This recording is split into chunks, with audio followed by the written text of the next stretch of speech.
आज थोड़ी खिदमत है जन क्या है मज़ेदार वीआईपी जी खट्टी मीठी चटकारेदार जी चना चाट की रेसिपी एएमसी फूड देता है जनाब। काम शुरू करने पे हम बिस्मिल्लाहिर्रहमानिर्रहीम। ये सारा सामान बिल्कुल रेडी तो तैयार हो चुके असा तरतीब दे नाल कट के देते हैं तक दसेसों के तरीका करके आए जी। चने मेरे को तकरीबन आधा किलो बॉयल करके दें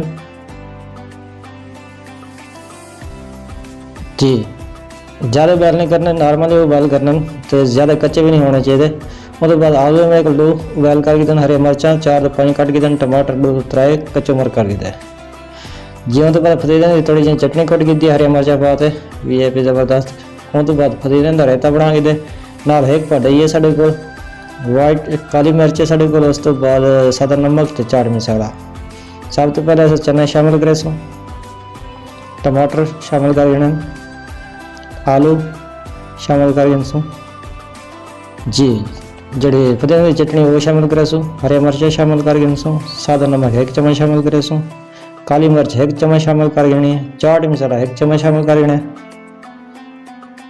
सारे मसाले शामिल करके अच्छी तरह मिक्स करे सको जी। क्वांटिटी में तो बाद एक पा दही शामिल कर सो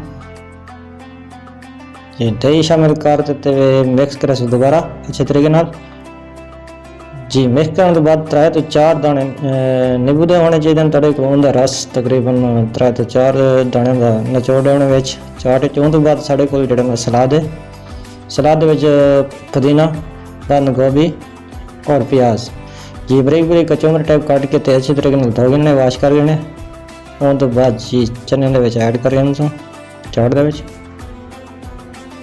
जी। ऐड करके तो दोबारा अच्छे तरीके मिक्स करे सो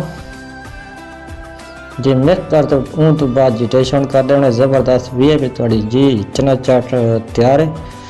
तो तकरीबन 4 तो 5 पत्ते जड़े ना पुदीने दे गार्निश वास्ते टेस्ट वास्ते करे सो उतला देना। उस तो बाद अपने को जो चना चाट रेडी है। उस तो बाद साढ़े को आलू इमली की चटनी बिल्कुल तैयार है जी। पुदीने की चटनी भी बिल्कुल जबरदस्त रेडी तैयार थी चुकी है। उस तो बाद सलाद है साढ़े को जी टेबल ते असा रख रहे सो। अब्दुल मालिक वीडियो इजाजत मिलते हैं अगली रेसिपी के नाल। उम्मीद करें कि कमेंट्स करे सो, लाइक करे सो और साड़ी रेसिपी शेयर करे सो। ओके जी, अल्लाह हाफिज़।